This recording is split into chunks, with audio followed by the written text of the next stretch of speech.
Vamos.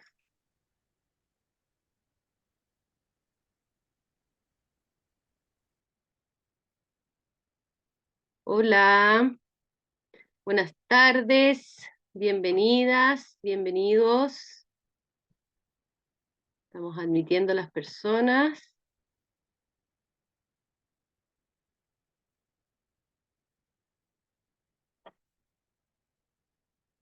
Para que se vayan sumando.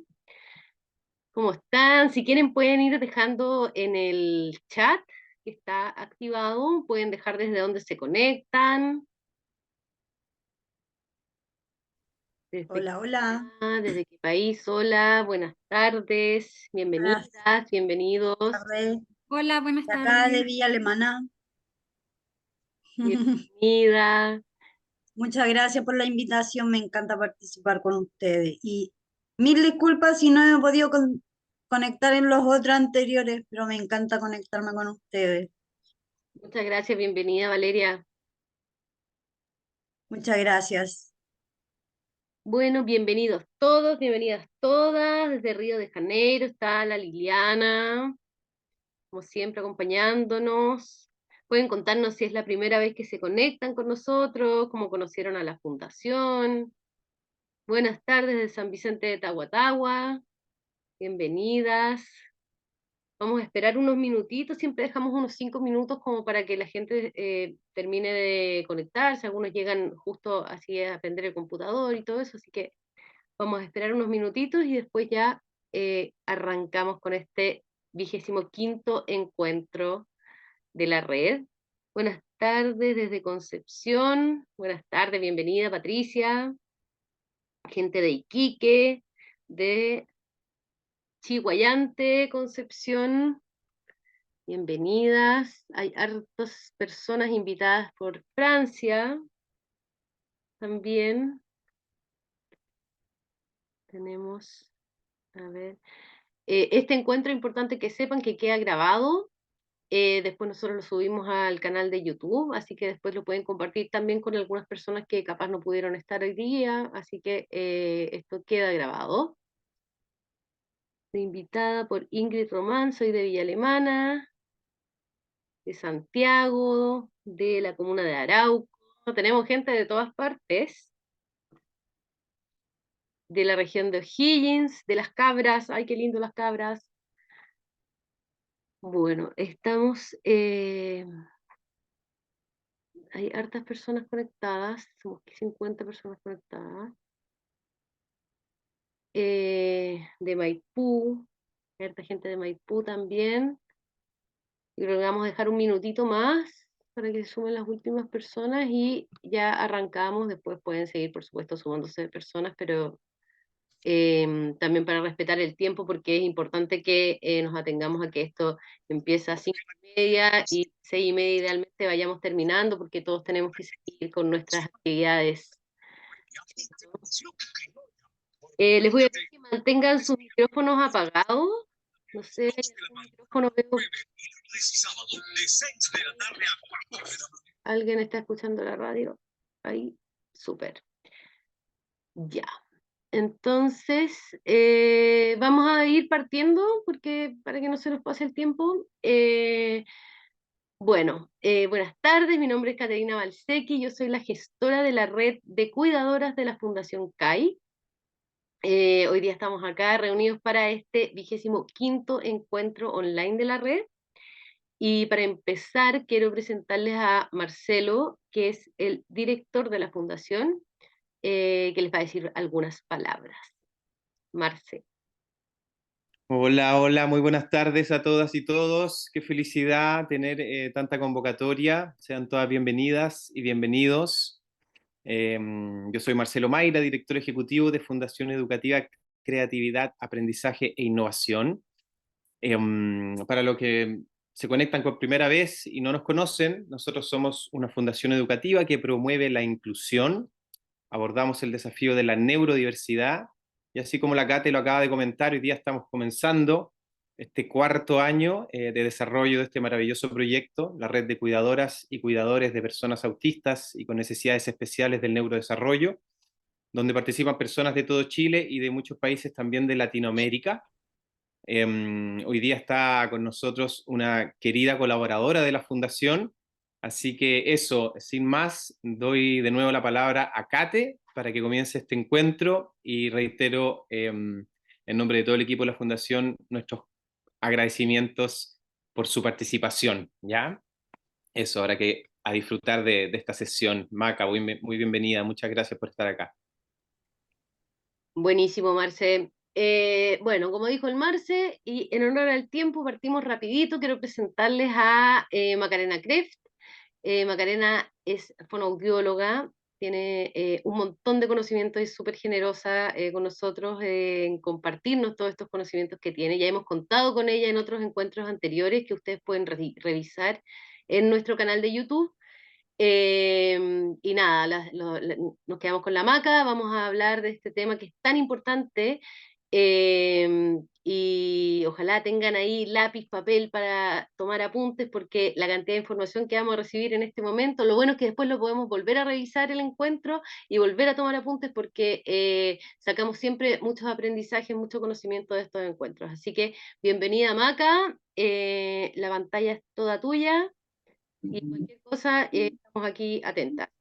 Gracias. Sí, bueno, gracias por la invitación, hola a todas, qué bueno ver tanta concurrencia, ¿ya? Eso es bueno, yo sé que es un tema que trae a veces muchas dudas y también desafíos, ya a uno como mamá, como cuidadora, y justamente hoy, digamos, lo que nos convoca un poco aquí a conversar es hablar sobre el proceso un poco de apoyo en situaciones de regulación emocionales y o conductuales, ¿ya? Estoy a dos pantallas aquí por si me ven mirando como hacia el lado, pero es porque en una me gusta ver las caritas de ustedes y en la otra voy viendo la presentación.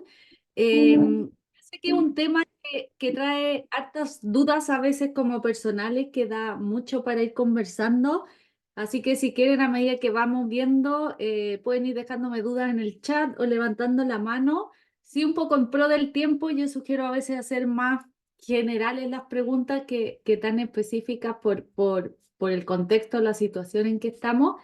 Y aquí es siempre yo parto con una primera pregunta, digamos, la primero que vamos a ir viendo es, ¿qué es una desregulación?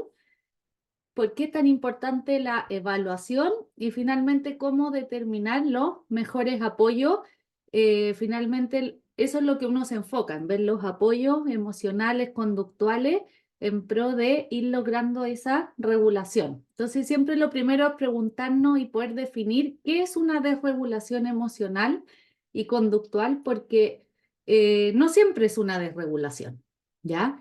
Es decir, hay que tomar en cuenta que hay situaciones del desarrollo donde cuando estamos hablando chicos de 6 años o menos, uno no habla de desregulación porque están en pleno proceso de aprendizaje de lo que es la regulación emocional, del lenguaje, y uno ahí habla más de situaciones desafiantes. Cuando sí hablamos de una desregulación, cuando hay una reacción que es motora y emocional, que se produce porque algo lo desencadena. Hay alguna situación que desencadena esta reacción en los niños, niñas, adolescentes o jóvenes y que se caracteriza porque la intensidad de la conducta, que es lo que uno observa, en general es intensa, pero ojo que también puede ser paralizante, ¿ya? Pero uno ve una conducta que es intensa. En general se habla que en ese momento la persona no comprende a lo mejor el estado emocional o no logra expresarlo o presenta sensaciones que en cierto modo aquí es donde se define una desregulación, que presenta dificultades más allá de lo esperado a su edad o etapa del desarrollo.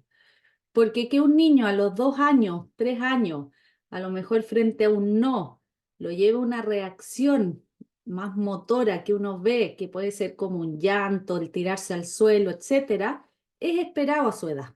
¿Por qué? Porque a los 2 años estamos en pleno desarrollo de poder decir en vez de a lo mejor llorar.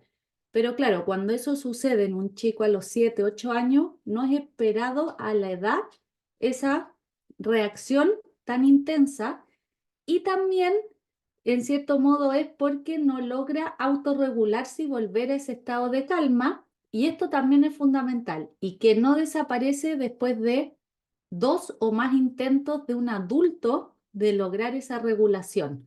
¿Por qué? Porque si tú, por ejemplo, estás con un chico o un adolescente de, no sé, 13 años, ¿ya? Y a lo mejor a los 13 años a él le dicen algo que no, o a lo mejor viene una situación muy incierta y eso le genera una desregulación porque no entiende qué es lo que viene y lo conversamos, yo le explico, llega la calma y la próxima vez en esa situación no lleva una desregulación, no podríamos haber dicho que estábamos en una desregulación en ese momento.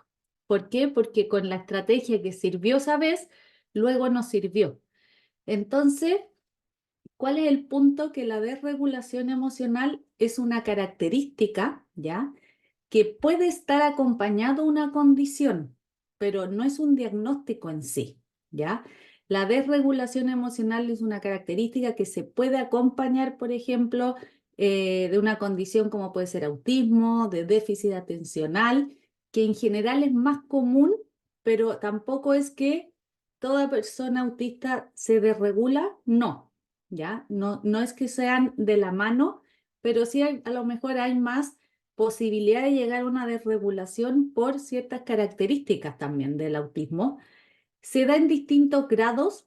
En general, ¿a qué se refiere esos grados? A la intensidad de la reacción motora. Cuando hablamos de una intensidad más bien leve, es cuando uno observa esa inquietud, esa molestia, puede haber un llanto, ya digamos, un tema emocional. Hablamos de moderado cuando ya hay daños materiales o físicos, y se habla de severo cuando hay autoagresiones o hay heteroagresiones para intentar llegar a esa regulación. Y en general se relaciona con un comportamiento más disruptivo, que es más inapropiado contextualmente y de menor control de impulsos porque no logra llegar a la calma, esa regulación. Y esto es lo que uno observa. Uno observa y puede ser ese llanto intenso, gritos, golpes, movimientos a lo mejor más erráticos, deambular. Y ojo que también muchas veces puede parecer ausente, estar paralizado. Ya esos son más internalizantes y a veces son más difíciles de detectar. Pero esto que uno observa, hay una causa que lo gatilla. Y eso es lo fundamental que hay que entender en una desregulación. ¿Qué lo causó que llevó a que esa persona llegue a una desregulación para poder tener una estrategia más efectiva de apoyo? Porque cuando uno empieza a contener, a apoyar en ese momento para llegar a la calma, es cuando ya estamos hablando de una estrategia reactiva, que yo ya reacciono a esta desregulación, pero ahí es incompleto el apoyo, porque lo que yo tengo que hacer es tratar de enseñarle formas de regularse y de prevenir para una próxima vez antes de que aparezca esta desregulación. Entonces aquí tiene una gran pregunta. Entonces, ¿qué es la regulación emocional? Porque hablamos de la desregulación, pero ¿y qué es la regulación? Entonces, ¿qué sí espero? ¿Ya? Y aquí podemos ver que la regulación emocional es algo bien complejo, donde significa el poder gestionar el estado emocional de forma adecuada. Y imagínense lo complejo, tomando conciencia entre emoción, cognición y comportamiento para tener buenas estrategias para enfrentar y capacidad de autogenerar emociones positivas en otros. Es decir, ¿cuántas veces nosotros no logramos a nuestra edad aún una adecuada regulación emocional? Y a veces le pedimos a nuestro hijo, a los estudiantes, a nuestros niños que siempre logren esa regulación, siendo que, por ejemplo, hoy en día la adolescencia y todo lo que tiene que ver con regulación ha ido aumentando la etapa en que la logran finalmente. ¿Por qué? Porque hay etapas del desarrollo donde es esperado que aún no logren una regulación, digamos, una autorregulación completa, y se necesita el apoyo de otro. Y en la regulación emocional hay que tener en cuenta esto, es decir, que hay características fisiológicas, comportamentales y ambientales que tenemos que manejar, analizar para ir logrando ese equilibrio, esa integración y finalmente esa madurez emocional. Por ende, aquí entramos a los factores desencadenantes.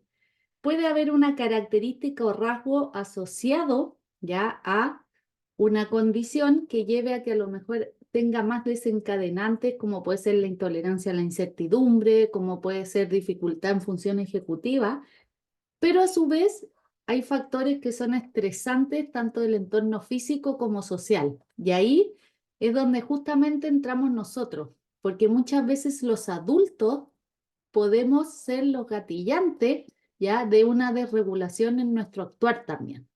Y aquí algo que yo siempre digo cuando estamos en una situación que puede ser más desafiante o más conflictiva, es fundamental evaluar nuestra emoción. ¿Cómo estoy yo?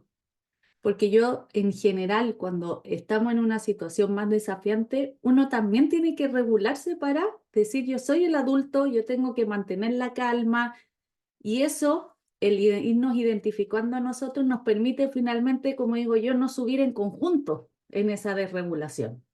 Porque a veces también pasa que tu hijo puede estar desregulado o el estudiante y uno va como subiendo con ellos en que no entienden porque en ese momento no hay. Entonces ahí es importante decir, bueno, ¿cómo estoy yo?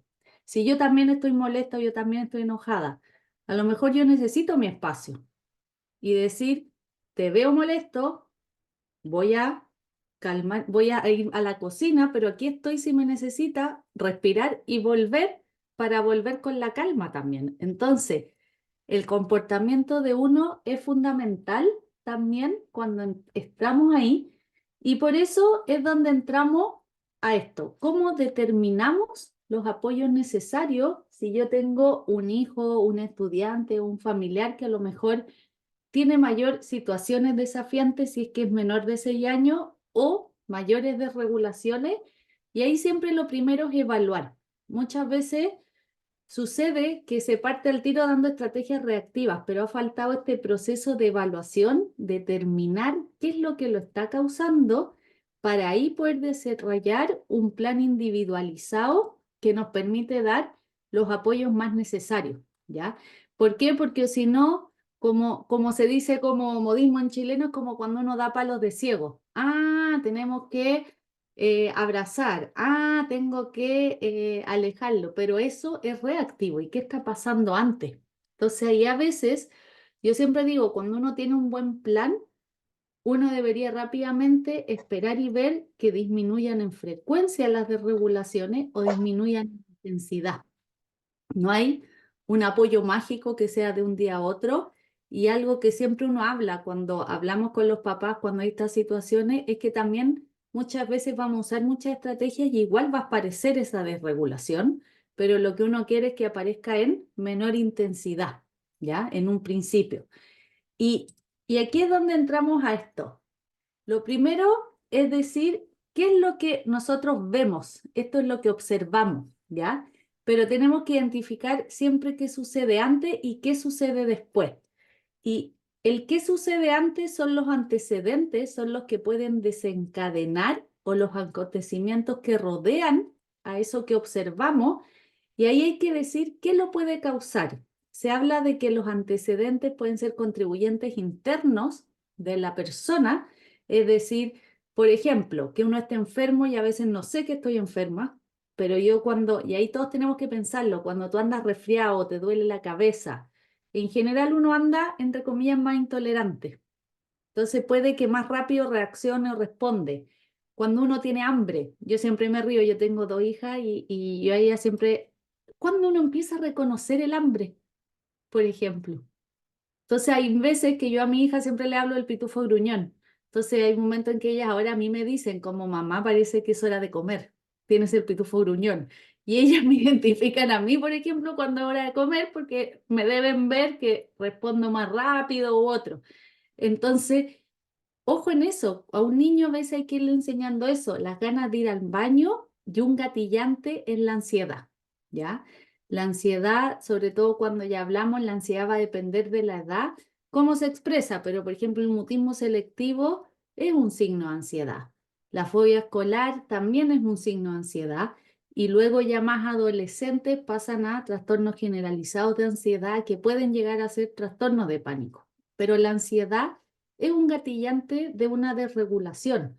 Y ambientales pueden ser muchos, porque vivimos en un día a día muy incierto, con mucha incertidumbre, donde ambientales que lo pueden gatillar, causas sensoriales, de saturación sensorial, mucho ruido, mucho silencio, mucha gente, cambio de profesor, cambios de tareas, cambio de rutina o que alguien me quite algo o aceptar un no. Y eso es lo que sucede antes, ¿ya? Hoy disculpen que se me pegó. Y lo que sucede justo después es lo que se habla de la consecuencia, es decir, luego de esa desregulación, ¿qué sucedió? Por ejemplo, puede que en un supermercado alguien llegue en cierto modo pensando en un niño de mayor edad, a lo mejor de 8 o 10 años, que quería algo y le dijeron que no, y puede llegar una desregulación porque no logra regular frente a un no. Y a lo mejor ahí la consecuencia es lo que uno dice, ¿qué pasó después? ¿No le compraron? Sí le compraron, finalmente negociaron, entre comillas, y a lo mejor le compraron algo más chico, pero eso es lo que pasa justamente después. Con el tema de las pantallas, muchas veces hay desregulaciones asociado al tiempo de uso de pantalla, a decir de que es hora de apagarlo o que hay que transicionar de una actividad deseada, como es la pantalla, por ejemplo, una actividad no deseada, que ir a comer o ir a acostarse. Y ahí después, muchas veces, ¿qué pasa? Pasa que empieza negociar, a veces el niño entiende y se va tranquilo, pero otras veces puede llevar a una desregulación.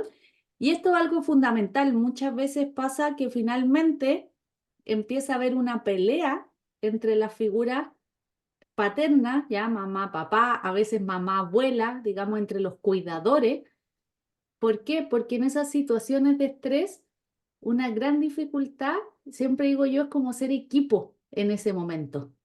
Y ahí es donde vamos a hablarlo después, cómo cuando estamos en una situación de crisis es muy importante esos acuerdos, porque puede ser que a lo mejor yo con mi hija pueda negociar más y que no me dé tanto como una emoción a lo mejor más negativa, no sé, el tema del baño, pero por ejemplo el tema de la comida. Yo tuve una hija que tenía desregulaciones y me pasaba eso, que yo el tema de no comer, para mí era mayor y finalmente entre el llanto, todo lo que conllevaba comer, prefería finalmente darle la mamadera. Pero el papá podía ahí negociar más y tener más estrategia, entonces el papá era el encargado del tema comida.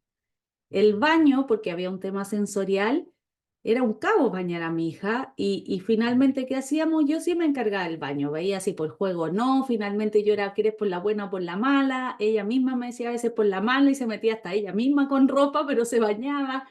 Entonces ahí empiezan a haber muchas veces estrategias que tienen que haber en esos acuerdos entre cuidadores y saber uno también hasta dónde cada uno puede ir tomando y lo otro, no todas las situaciones desafiantes al mismo tiempo. Por eso tiene que haber un plan de cómo irlo trabajando, cómo irlo apoyando. Y lo otro es que cómo describimos esa situación, ¿ya? Esa situación, en cierto modo, que es lo que observamos, tiene que ser de una forma específica y objetiva y tenemos que evitar esas conductas etiquetas, porque muchas veces frente a desregulaciones, ¿por qué le dio esa regulación? Porque se frustra. ¿Por qué tiene esa desregulación? Ah, es que no, es que lo que pasa es que él hace pataleta. Ah, es que es mañoso. Pero esas son conductas etiquetas que finalmente no aportan mayormente a la evaluación. Porque, por ejemplo, aquí, yo aquí digo a los que veo cara, si yo le pregunto a Paulina, Paulina, por ejemplo, si yo te digo Juan, Paulina Sepúlveda, no sé si se puede abrir el audio, pero si yo te digo que Juan hace pataleta, ¿qué te imaginas tú de Juan? Acá estoy, perdón. De Juan, me lo imagino físicamente tirado en el piso, pataleando, gritando. ¿Ya? Y, por ejemplo, María Cristina Núñez, ¿qué te imaginas tú? Si yo te digo Juan hace pataleta. Rena,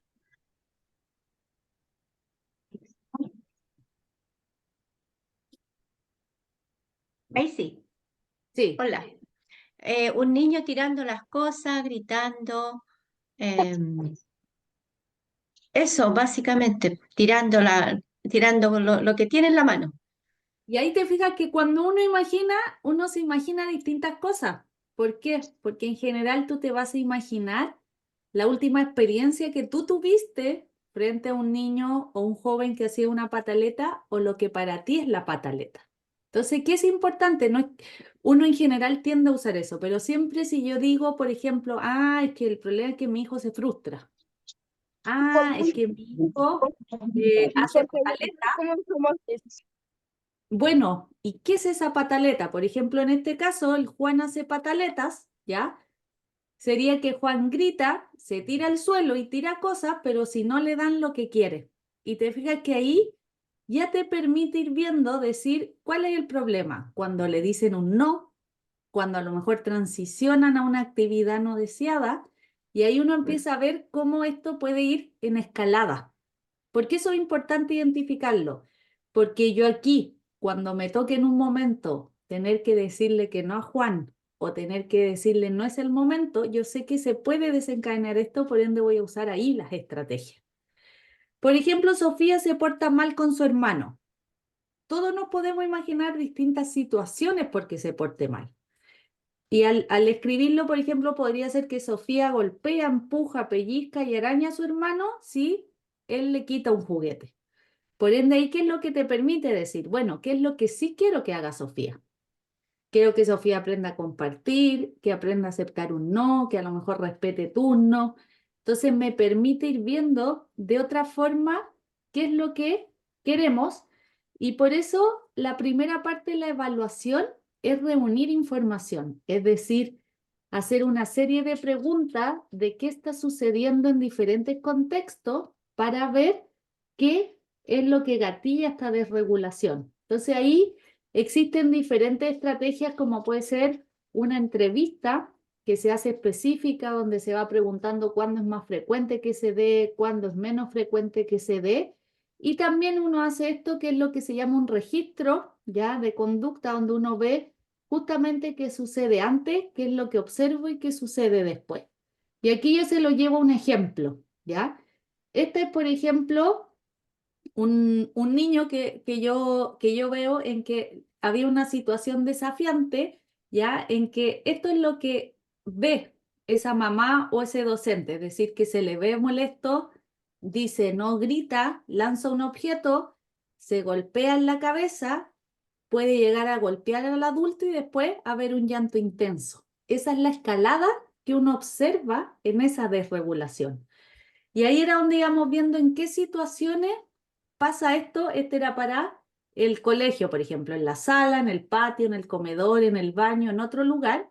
¿Y qué sucede justo antes? No le están poniendo atención, le dan una orden, como a lo mejor hay que entrar a la sala, a lo mejor toma, no sé, una hoja para una actividad, le pidieron que deje de hacer algo, estaban en cambio de actividad, estaban en un momento libre, le dije que no y siempre se deja la opción a otro. Entonces uno aquí ve lo más común que pase, cómo es la escalada y qué sucede después.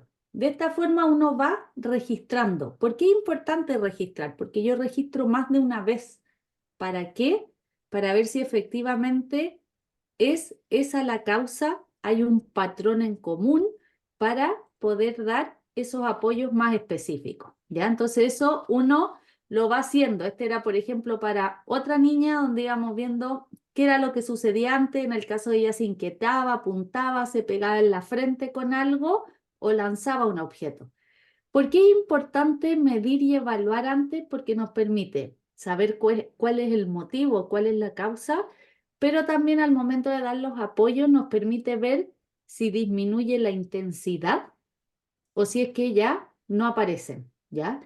Entonces, ¿qué es lo que esto ustedes pueden hacer como familiar, como cuidadores? Es decir, a lo mejor ir registrando, uno no tiene por qué escribir todo, pero decir, bueno, ¿qué sucedió justo antes? ¿Qué es lo que observé? ¿Qué pasó después? Y empezar a ver, ¿hay un patrón común? Es decir, sucede en determinadas rutinas, en determinados momentos del día. Los antecedentes, lo que sucede antes, ¿tienen algo en común? No sé, sucede cada vez que le digo que no, sucede cuando voy a una actividad que no le gusta, sucede cuando tiene que esperar. cuándo sucede en común y las consecuencias, qué es lo que pasa algo después. ¿Tiene algo en común o no? A lo mejor consigue más tiempo en lo que él quiere, a lo mejor a veces empieza una negociada, en cierto modo. Ahí es donde vamos viendo qué es lo que hay en común y tenemos que ver cuál creemos que es ese motivo en general. ¿Cuáles son los motivos más comunes? Son por conseguir o obtener algo, por obtener la atención, por escapar, evitar o retrasar, y en pocos casos, pero también comunes, por satisfacer una necesidad personal, o sea, sensorial. ¿Qué cosas podemos querer conseguir o obtener? Un objeto, un tangible, como puede ser un objeto o un juguete, pero también muchas veces por obtener esa actividad deseada, ¿ya? Por querer, digamos, estar en esa actividad que yo quiero. El obtener la atención, muchas veces por obtener ¿qué? Compañía, obtener información de qué va a pasar, qué tenemos que hacer, y muchas veces la desregulación es por obtener que el adulto solucione el conflicto, porque no sé cómo iniciar esa solución de conflicto. Y cuando yo inicio esta desregulación, muchas veces el adulto resuelve mi conflicto. Y ahí es donde tenemos que a esa persona ir de a poquito llevando la regulación a acompañado, por ejemplo, a que resuelva un conflicto. ¿De qué cosas muchas veces se quiere escapar, evitar o retrasar? De una actividad. En general yo escapo de una actividad no deseada, como yo decía, no sé, estar viendo tele y después irme a dormir. Yo escapo del ir a dormir, porque yo quiero mantenerme en esa actividad que yo deseo. Una demanda del entorno que para mí puede ser desafiante, ¿ya? Cambios en rutina, escapar de una sobrecarga sensorial, y a veces en personas que no tienen lenguaje verbal oral, digamos, o que tienen mayor necesidad de apoyo, a veces es por escapar de un dolor, por no poder decir qué es lo que me sucede, y con esas regulaciones porque no sé cómo manifestar un dolor corporal, ¿ya? Esas son en general las causas y por ende esto es lo que uno ve. ¿Qué sucede antes? ¿Qué es lo que observo y qué es lo que pasa después? Que me va a permitir comprender el motivo para de esa forma, cuando yo ya tengo claro en general qué lo causa, voy a poder determinar mis mejores estrategias preventivas. A su vez, voy a tener que enseñar habilidades nuevas, ¿ya? Y el qué pasa después, o sea, y cuando ya sucedió, yo voy a usar estrategias más reactivas, que es cuando ya se inició esta desregulación. Entonces, esto es lo fundamental en cuanto a la evaluación. Y aquí, antes de seguir viendo las estrategias, quería preguntar si hasta aquí había dudas, preguntas, comentarios, o vamos claros. Hola Macarena, habla Macarena también. Te quiero hacer una consulta. Mire, yo tengo un hijo de 11 años que es TEA, lo diagnosticaron grado 3 severo.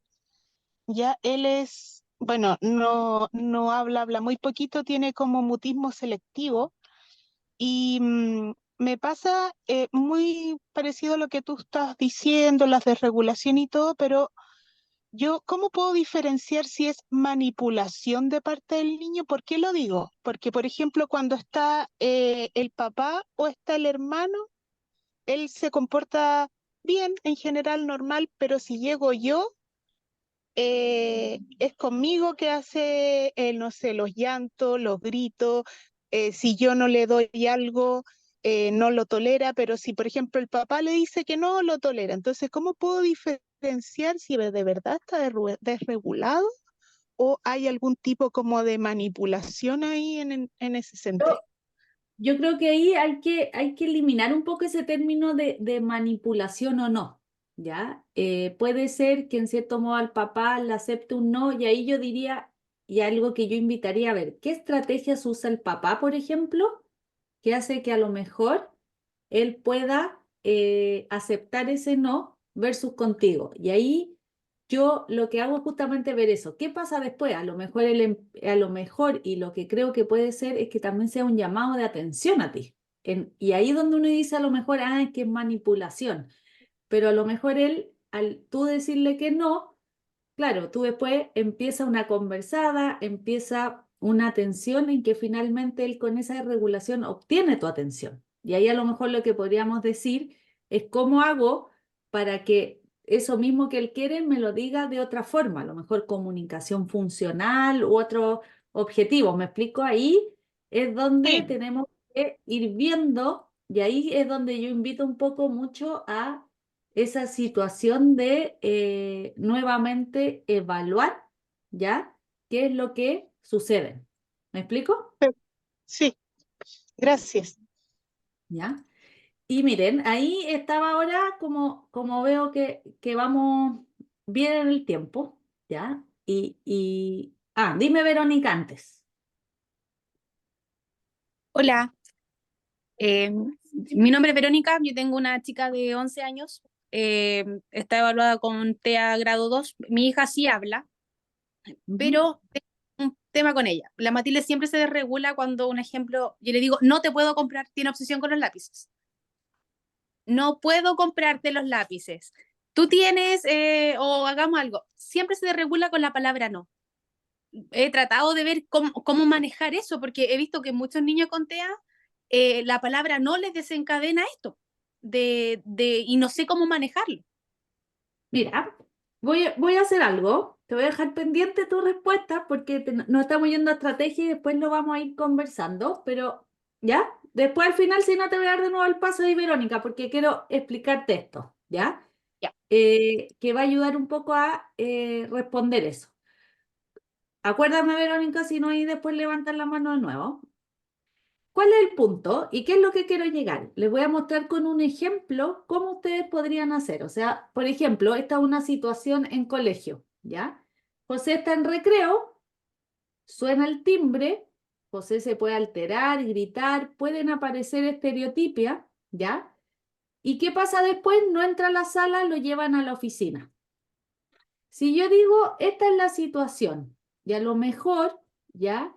Ahí donde también entramos en tema, es efectivamente una desregulación o a lo mejor fue una conducta inapropiada contextualmente que en esa situación yo esperaría que José diga qué es lo que le pasa o etcétera. Yo sí veo esto. ¿Qué podría decir? Aquí yo sé que no falta, pero es una vez que registré. ¿Qué pasa aquí con José? ¿Es por conseguir o obtener algo? ¿Es por obtener la atención o es por escapar o evitar? Por escape. ¿Un escape a qué podría ser? Ah, para entrar a la sala, porque dice suena el timbre, José se altera, grita y aparece muchas Aquí, teletitas. Entra a la justamente en sí. este, quedamos con la duda. O sea, sabemos que, hoy no lo tenía anotado, disculpa. Sabemos que podría ser un escape, pero no tenemos claro a qué. Si el escape es a una actividad, que sería ir a la sala, o también podría ser el escape a una sobrecarga sensorial, que podría ser el timbre, por ejemplo. ¿Ya? Para yo poder saber eso, es lo que yo les digo, siempre tienen que registrar ojalá más de una vez. Entonces, por ejemplo, en este caso, José, en otro momento suena el timbre, está en el mismo lugar, pero resulta que él entra feliz a la clase. Entonces tú ahí dirías, no era sensorial, sino que efectivamente era porque a lo mejor, no sé, después venía lenguaje, lo que él no quería era lenguaje, porque es la asignatura que no le gusta, pero en cambio cuando sonó porque venía arte, no pasa esto. Entonces por eso es importante ir evaluando más de una vez lo que se habla, ojalá anotar. Entonces, por ejemplo, hay Verónica que decía, claro, a su hijo le dicen que no, pero necesitamos saber esto, ¿qué hay en común? Sabemos que el no es un desencadenante. Y ahí Verónica sabe qué observa y qué es lo que ve en su hijo. ¿Y qué pasa después? Es lo que tenemos que ver qué haría Verónica. A lo mejor a veces le dan más rato, otras veces le dan otra actividad deseada, como otras veces le dicen no y es no. Entonces a veces vemos que aquí no hay congruencia y es donde tenemos que ir viendo. Pero ¿cuál es la idea? La idea es qué estrategias damos para anticipar que viene un no y poder que él aprenda, entre comillas, a aceptar este no. Por ejemplo, este también es de clase, estudiante está en sala de clase o puede ser un niño está en la casa deambulando, ve autos sobre un mueble y puede ser que la mamá esté conversando con otro hijo, ¿ya? El niño grita por 3 minutos, salta para obtenerlo y le dan el auto. ¿Qué función cumpliría ahí?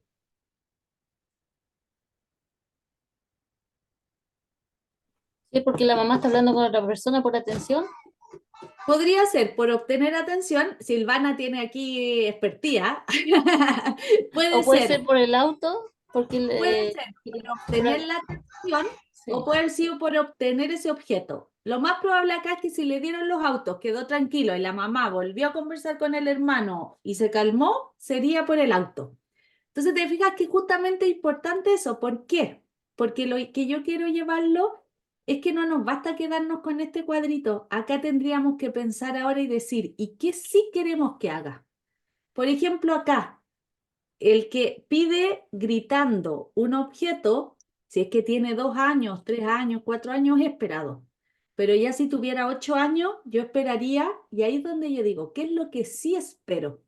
Espero que a lo mejor lo señale, espero que me lo apunte, espero que diga auto, ¿ya?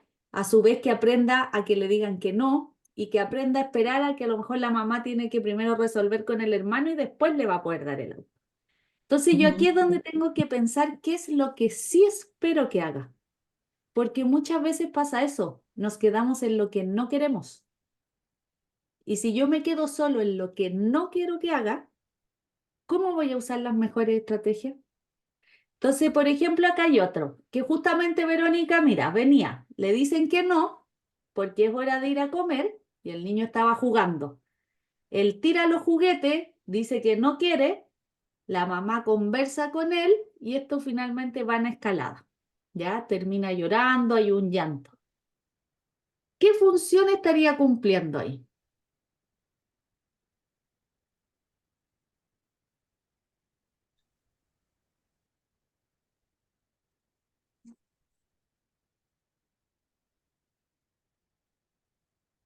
Ese lanzar los juguetes, decir que no, y a lo mejor llegar a un llanto más intenso.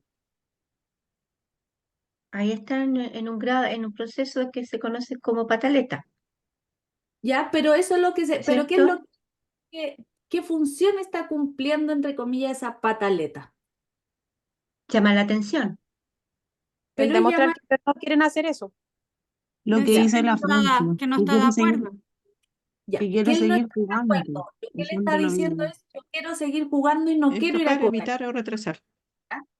Lo que Claro. él está Evitar. haciendo en ese momento, justamente lo que él dijo a alguien ahí, es evitar esa actividad, que él quiere seguir jugando y quiere evitar el otro.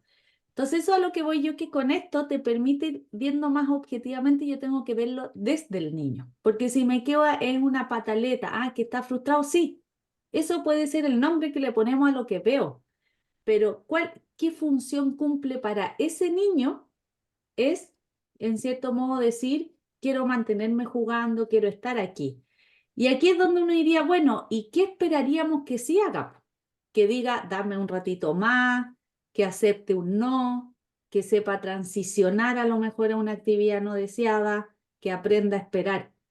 Y cuando yo tengo esto claro, voy a poder decir, bueno, y para aceptar un no, ¿qué estrategias preventivas voy a usar? Y aquí es donde ahora viene justamente esta parte de las estrategias, que es donde uno después va uniendo hacia el lado. Pero se fijan que tenemos que ampliar a todo esto la mirada. Entonces te fijas ahí, Verónica, que yo creo que te dejo más con reflexión de decir, bueno, ¿y por qué entonces conmigo hace esto? Y uno como mamá, ojo, eso duele mucho a uno como mamá. Yo también tenía una hija que me cargaba porque yo llegaba a la casa y me acuerdo que estaban con mi mamá y mi mamá decía, es que llegas tú y queda la escoba. Y uno es como, y uno se siente súper mal porque uno es la mamá y uno lo da con todo, po. Pero efectivamente, con la mamá muchas veces hay más confianza, te pueden decir, pero también muchas veces con uno te quiebran más rápido en el sentido de ese de, bueno, ya démosle 5 minutitos más. A veces puede ser que uno se dé más, otras veces menos, o a veces yo la anticipo menos, o finalmente muchas veces lo que quieren es tu atención. Entonces a lo mejor necesito que sea parte conmigo de preparar, parte de hacer, porque quieren estar contigo. Entonces ahí es donde tenemos que ir pensando en eso. ¿Qué es la función para su hijo, para esa persona? ¿Y qué es lo que sí queríamos que hiciera? Entonces aquí es donde entran las estrategias.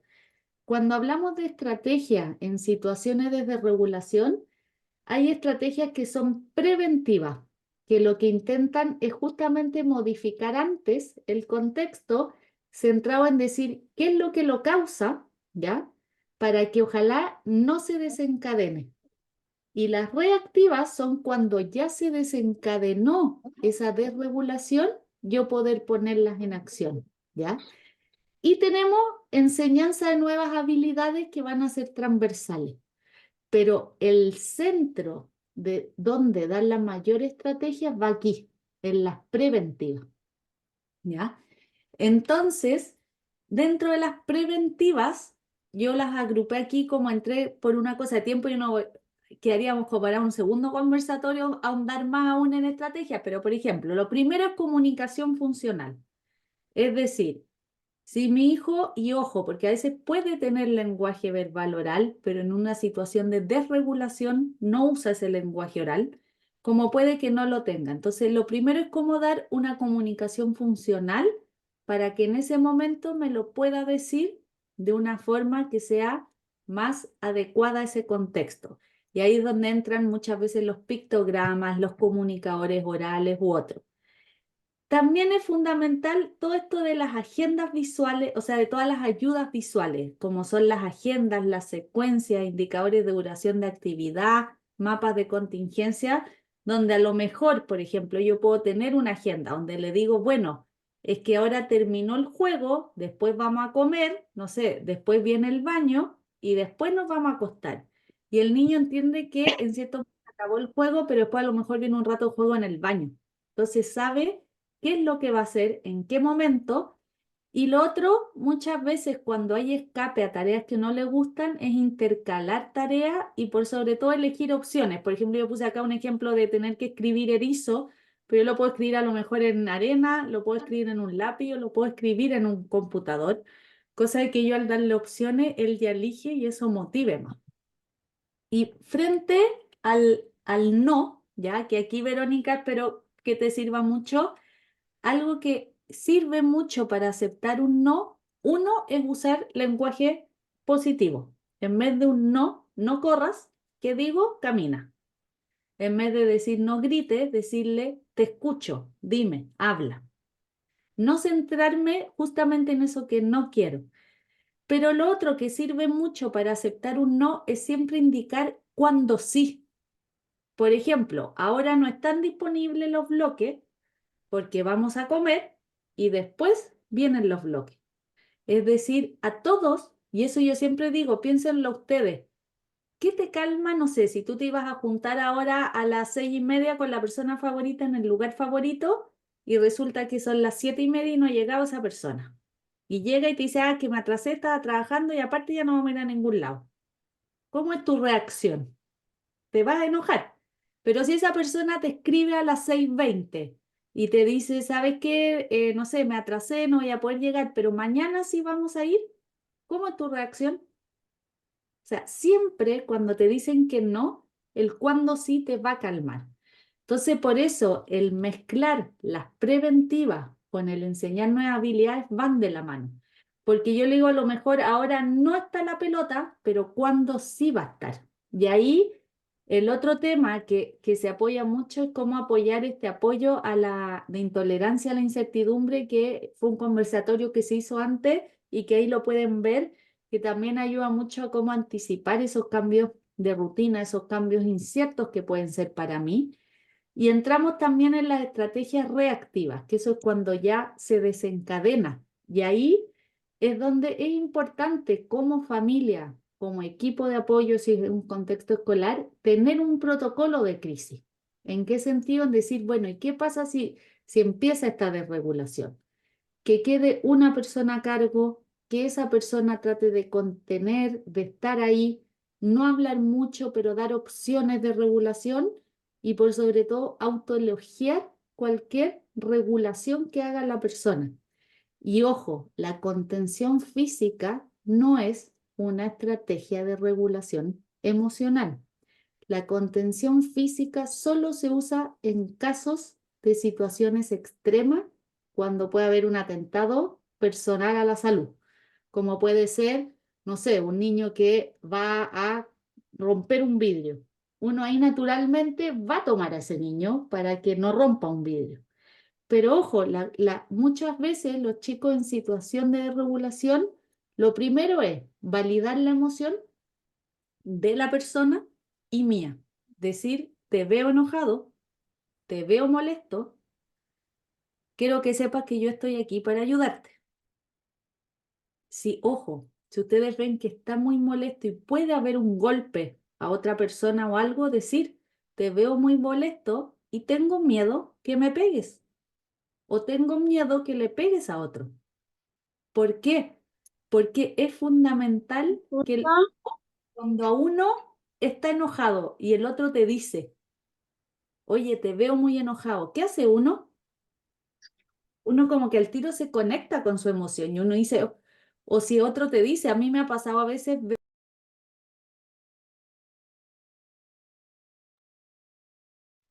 por ejemplo, a veces, no sé, estoy pensando en un supermercado y alguien que tú a veces ves que está un poquito empezando a desregular, si tú le dices como, oye, te veo muy enojado, ojo tu lenguaje, ¿qué hace la persona? Se ve desde afuera. Entonces es importante en ese momento hablarlo y tener claro qué opciones lo regulan más y ahí yo le puedo dar opciones. Te veo enojado, ¿quieres que salgamos a dar un paseo o te paso tu pelotita? Cosa de que él vaya eligiendo, por ejemplo, en un principio, y algo fundamental es la reflexión de lo sucedido posteriormente. En esa reflexión de lo sucedido no va a ser el mismo minuto a los 10 minutos de la desregulación, puede ser al otro día, puede ser ese mismo día, va a depender de qué tan intensa fue esa desregulación. Pero qué importante que hable la persona que estuvo desregulada con la persona que lo apoyó, de que cerremos esto. Te enojaste y esto pasó. Una próxima vez, yo veo que esto lo puede haber sucedido. Para una próxima vez podríamos hacer esto. ¿Qué crees tú? Reflexionar las personas que estuvimos, ya sea cuidadores, equipo de apoyo escolar, decir, ¿qué sucede aquí? ¿Qué hicimos bien? ¿Qué podríamos mejorar para una próxima vez? Y también reflexionar como este plan. Es decir, ¿estamos usando bien estrategias preventivas de nuevas habilidades y reactivas? Pero yo quiero que quede eso bien claro porque muchas veces en ese reactivo la persona no quiere en ese momento un abrazo. A veces quieren estar y después piden el abrazo. Entonces a veces la contención física se malentiende con esa contención emocional. Pero yo quiero dejar eso bien claro. Contención física es solo cuando hay un riesgo inminente de salud o de bienestar físico para alguna persona. Y si a un estudiante he tenido que llegar 3 veces a contención física porque hay un riesgo, algo está pasando en ese plan de apoyo emocional y conductual que no está siendo integral. Ahí tenemos que justamente reflexionar mucho lo sucedido. ¿Qué no estamos abarcando? ¿Qué está pasando? Y al tiro te doy la palabra, Gislaine, porque yo les dejo aquí los protocolos de respuestas que hay del Mineduc, donde está el para educación parvularia, donde se habla de situaciones desafiantes y el protocolo de respuesta en situaciones de regulación, pero creo que esto es fundamental. El abordaje, ya sea una situación desafiante o una desregulación, debe ser temprano en relación a qué, a la edad de la persona como a la aparición de las desregulaciones. Y el apoyo debe ser desde una evaluación exhaustiva, pero también con un plan de estrategias a usar que incluya preventiva de nuevas habilidades y reactiva. Y muchas veces se centran solo en ese protocolo de crisis y dejamos de lado esto integral. Y el trabajo claramente debe ser colaborativo, porque ideal que contexto escolar, familiar, social, usemos estrategias similares, ¿ya? Entonces, eso es fundamental. Yo ahí voy a ver después paso a preguntas, pero algo que siempre habla Temple Grandin, ya ella es adulta, es autista, pero ella tuvo sus primeras palabras a los 8 o 9 años. Pero ella siempre decía esto, recuerdo la frustración de no hablar. Sabía lo que quería decir, pero no salían las palabras, así que solo gritaba, ¿ya? Ella habla mucho de cómo eran las desregulaciones para ella. Ella habla hasta el día de hoy, pero cómo también las va manejando. Y yo creo que acá hay algo fundamental, o sea, vemos aquí casi 100 personas, 99, donde yo creo que estas 99 personas tenemos una mentalidad de crecimiento, en el sentido que la creencia de los familiares y educadores que tienen sobre sus alumnos, sus hijos, repercute en el aprendizaje. ¿Por qué? Porque aquí estamos todos buscando más estrategias y más recursos para finalmente dar ese apoyo. Y en cierto modo, siempre en lugar de pensar, no puede aprender, voy a enseñarle, es muy difícil, debo aprender más, a lo mejor está estancado en algo, ¿qué necesito ahora? ¿Ya? Eso un poco una pincelada ahí. Si ustedes quieren, también me pueden escribir a mi mail, yo ahí a veces, dentro de los tiempos, trato de ir apoyando. Y también en InderPK tenemos un YouTube donde pueden ver también más charlas en relación a este tema u otros materiales, ¿ya? Pero eso en general ahí de estrategias de apoyo que espero ahí que con esta pincelada les deje más que nada una reflexión a veces de decir cómo está ese plan de apoyo, etcétera. Y, y ahí, Paulina, te doy el pase a pregunta. Alguien había levantado la mano antes, pero ya no la veo. Así que te doy el pase, Paulina. Macarena, gracias. Sí, la verdad es que, bueno, en realidad es un tema como que da para largo, pero quiero aprovechar de preguntarte. Mi hijo no está yendo al colegio. Mi hijo tiene un autismo como altamente funcional, como por decirlo de alguna manera. Él intelectualmente está muy avanzado, tiene un vocabulario y un manejo, un desplante bastante desarrollado también. Sin embargo, el tema social es como su piedra de tope, lo que más le cuesta, lo que más tiene dificultades. Hemos intentado ya hace 3 años que estamos con el mismo colegio, desde primero básico, y al principio él fue muy bien al colegio, habrá alcanzado a ir 1 mes y medio, 2 meses, en forma estable, hasta que de repente no quiso ir más. Y eso produjo bastantes crisis, todos los días era una pelea para poder llegar al colegio, a veces por muy anticipado que estuviera, él iba al colegio bien, con ganas, pero llegábamos allá y empezaba a inventar toses, que se sentía mal, que tenía fiebre, que no podía entrar al colegio, había que bajarlo del auto a la fuerza prácticamente. Él es prácticamente de mi porte, entonces yo tampoco sola podía hacerlo y él aprovechaba eso. A propósito de la manipulación con las mamás que hablábamos, entre comillas, eh, con el papá siempre ha sido más fácil que haga ese tipo de cosas, pero claro, a mí me cuesta mucho poder convencerlo, llevarlo y poder controlarlo en ese sentido. Sí. Ahí, bueno, ahí, como te digo, hay que ver qué es lo que causaba eso. En cierto modo, ahí lo más probable es que no sea el lugar que para él sea un lugar muy desafiante, que tenga muchos estresores ambientales y que, De claro, hecho, ahora estamos con otra institución, otro establecimiento que más que colegio es como un centro integral. ahí es donde, claro, ahí es donde justamente entra el hacer ese análisis que pasaba a nivel de colegio en pro de poder dar esos mayores apoyos. Sí, Entonces, claro. ahí justamente es donde yo ahí tendría que entrar en muchas preguntas, Sí, pero ahí sí, hay por eso que te decía plantear que es eso como, de cuáles serían las estrategias más idóneas. claro. Sí. Gracias. Carolina, Disculpa, el tema es cuando no va al colegio y pasan las semanas y no va. Y pasa el mes y los meses. pero ahí es donde hay que ir viendo qué apoyo se está dando en contexto escolar junto con el familiar, porque a veces pasa que en el colegio está faltando anticipación, el contexto escolar es una situación de mucha incertidumbre, ¿ya? Sí.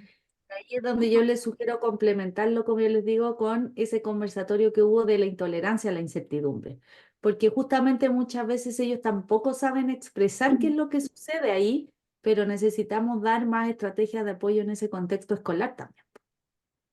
Entonces ahí es donde hay que ir logrando ese trabajo colaborativo en ese contexto escolar, porque porque es una realidad, o sea, el colegio, y ahí alguien preguntaba, la flexibilidad cognitiva, ¿hasta qué edad se puede trabajar? Hasta adultos, porque muchas veces la rigidez, que es una característica que hay, digamos, del autismo, la rigidez finalmente se expresa muchas veces en esa ansiedad de intolerancia a la incertidumbre. ¿Y qué pasa si voy al colegio y no sé, no está la psicóloga, que es la persona que a mí me regula? Por ende, ahí donde tú trabajas, cómo enseñarle estrategias de regulación y de autorregulación para que vea que puede hacerlo solo, por ejemplo. Entonces, ahí es donde la flexibilidad cognitiva, y muchas veces hay que trabajar tanto con familia como con escuela si las estrategias que se están usando son las más idóneas o no, porque a veces favorecemos más el evitar esa incertidumbre sin darle estrategias para enfrentarla. Entonces ahí es donde viene justamente eso, y por eso les sugiero complementar esto con el video del conversatorio anterior. Ok, Sí. gracias Macarena. Carolina. Hola, hola Macarena. Mira, súper interesante el tema, felicito. Mira, yo tengo un chico que tiene 7 años, que tiene un TEA de alto funcionamiento, que yo siento que ha regulado bastante, está mucho más regulado en cierta forma, pero tengo una chiquitita de 2 años, 7 meses, que es melliza, tiene una hermanita melliza también, y estamos estudiándola por un posible trastorno sensorial o porque tiene como unos rasgos así TEA, no está muy claro todavía. Pero a mí lo que me pasa, lo que más sufro, más que nada es como comentar esto y ver qué me sugieren ustedes, porque es cuando se desregula frente a otras personas, yo me pongo muy nerviosa y yo me desespero cuando la gente empieza a mirar y empieza como a todo el mundo mirando, los gritos y todo, entonces ahí yo como que me paralizo un poco y me estreso, así, es un estrés Ahí, así terrible, ahí, ahí tú tienes que tomar eso, en cuenta que es más chiquitita porque tiene 2 años. sí, Por ende, todavía estamos en situaciones desafiantes donde justamente a los 2 años, ya que es conocido como los malditos dos, hay hasta un libro de los malditos dos, lo digo entre comillas, pero que es así, porque los 2 años es el año de más pataletas berrinche, ¿ya? Es un año que es esperado, que los niños aún no saben aceptar un no, aún no saben regular, aún están desarrollando lenguaje, entonces no sé cómo decirlo, y muchas veces ahí claramente hay una mayor tensión, una mayor sobrecarga emocional también a uno como cuidador, pero justamente ahí mucha contención y mucho centrarnos en el que sí queremos que diga. Entonces, ¿por qué? Porque va de la mano con ir aprendiendo lenguaje, pero también mucha anticipación, mucha ayuda visual, ayuda mucho a esa edad a los más chiquititos, y ahí es donde yo creo que sí, también te sirve evaluar eso. ¿Qué lo desencadena? ¿Cuáles son las causas más comunes para tú anticiparte esas situaciones? Y en esas situaciones tener que anticiparle más para que luego, en cierto modo, no se desencadene, ¿ya? Y ahí que es fundamental muchas veces expresar lo que está queriendo decir por medio de ese llanto. Tú sabes que a lo mejor te está queriendo decir es que quiero seguir jugando. Tú verbalizarle eso. Ah, ¿quieres seguir jugando? Por ejemplo, usar timer donde decir, bueno, nos quedan 5 minutos, que sepa con esos timers visuales, ¿ya? No tengo aquí a mano, pero existen aplicaciones donde muchas veces hay que anticiparles más. Por ejemplo, ya, vamos a ver tele, pero vas a ver tele, no sé, 10 minutos, cosa de que esto empiece a avanzar y yo le digo, bueno, ahora quedan 3, cuando esto suena, acuérdate que se acabó, y no es de un rato a otro, o sea, si tú estás viendo tele y estás en el clímax de la película, vas a ver quién es el asesino y te dicen a comer, ¿cuál es la reacción de uno? Espérate 5 me minutitos moleste, que hay que claro. ver quién es, po. Mm. Sea, uno lo hace como adulto. Entonces, eso también hay que pensar. ¿Y cómo un niño de 2 años te dice que yo no quiero ir a comer todavía, quiero ir a jugar? Llorando. Quiero Mm. seguir jugando. Pero es distinto si a mí me dicen ya, quedan 10 minutos de juego. A veces también uno como mamá exige esto, entonces a veces es como es que hay que guardar todos los juguetes. Bueno, si sé que eso le genera mayor caos porque es más desafiante y tiene que guardar, a lo mejor que guarde 2, yo guardo el resto en un principio, pero transicionamos más rápido. Entonces ahí es donde un poco quiero apuntar a eso, es súper individualizado el apoyo más idóneo a dar, Ujú, porque hay que evaluarlo, ver esos patrones en común para poder dar después esos apoyos más específicos acá. ujú, Y sobre todo ordenarlo, porque cuando tenemos hijos que tienen más desregulaciones, uno también está con mayor sobrecarga emocional. sí, Y sí, eso atroz. es un factor de riesgo en el sentido de también las relaciones entre parejas, las relaciones familiares, porque andamos todos, como digo yo ahí, caminando sobre huevos. Mm, Es como, yo no quiero hacer esto porque puede pasar esto. Y genera, y es así. Y para eso es súper importante también dar esos espacios de conversación entre familiares. ¿Cómo estás tú? ¿Cómo estoy yo? ¿Cuál puedes tú llevar mejor? ¿Cuál puedo yo? Y llegar a esos acuerdos. También eso se da más muchas veces cuando tenemos situaciones en que a veces viven abuelas, porque los abuelos, yo siempre digo, los abuelos están para malcriar. Pero es distinto cuando esos abuelos viven en la casa. mm, Ahí tienen que ser parte de los acuerdos, porque los abuelos son un pilar fundamental. Muchas veces los abuelos son el secreto del abuelito. O sea, con los abuelos en general no hay mucha desregulación porque el abuelo siempre le da todo lo entretenido. Si es el rato para jugar, para regalonear. mm, Pero es distinto cuando ese abuelo sí vive en la casa. Y ahí tenemos que también llegar a acuerdos. ujú. Entonces, yo creo que acá eso es lo que les quiero transmitir hoy, quedarse con esa importancia de evaluar para ver los mejores apoyos y que sea un trabajo colaborativo entre todos. ¿Ya? Yo ahí sé que van a quedar muchas preguntas, pero en pro de la hora ahí, Caterina, te doy el paso porque yo sé que es un tema que Sí. genera muchas dudas. Oye, primero, Maca, muchas gracias. Yo sé que van a quedar un montón de preguntas en el chat, hay varias manitos levantadas, pero la verdad es que nosotros tratamos de ser bien respetuosos con el tiempo, porque la mayoría aquí tiene hijos, tiene nietos, que tiene que ahora arrancar con la parte de bañar, pijama, comer, dormir. Entonces tratamos de respetar bien como los tiempos de todos por lo mismo. Pero Maca, queremos agradecerte mucho que hayas estado con nosotros, queremos agradecer también a todas las personas que se sumaron hoy día, para nosotros es fundamental que ustedes se sumen, que participen, que pregunten. Los quiero dejar súper invitadas a que nos escriban, hartas están dejando ahí si quieren dejar sus teléfonos en el chat. Yo después las sumo a la red de cuidadoras, que es un grupo de WhatsApp en el que compartimos conocimientos, datos, nos acompañamos, nos apañamos, nos apoyamos, porque este camino de cuidar es un camino, como todas saben, a veces muy gratificante, otras veces un poco difícil. Entonces es bueno saber que hay otra gente caminando también esa misma ruta. Si no alcanzan a escribirlo por acá, se complicaron, no saben cómo abrir el chat, pueden visitar www.fundacioncai.net y ahí hay toda una página dedicada a la red de cuidadoras donde ustedes pueden apretar y directamente me manda esa página, me manda un WhatsApp a mí y yo lo sumo igual a la red de cuidadoras de la fundación. Así que nada, eso, solamente agradecerles, estamos muy contentos, muy impresionados de la convocatoria que tuvimos hoy día. Este video del encuentro de hoy queda grabado y se sube mañana, pasado, a más tardar, va a estar en el canal de YouTube, así que manténgase atentas, atentos a nuestras redes sociales porque ahí siempre vamos avisando nuestros siguientes pasos. Muchas gracias y eso, no sé si la Ale y Marce quieren decir algo más.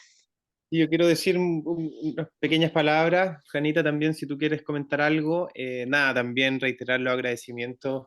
Macarena, es un placer escucharte, abordando temas tan complejos de una manera tan sencilla, simple, cercana, accesible. Entonces eso es realmente un placer escucharte.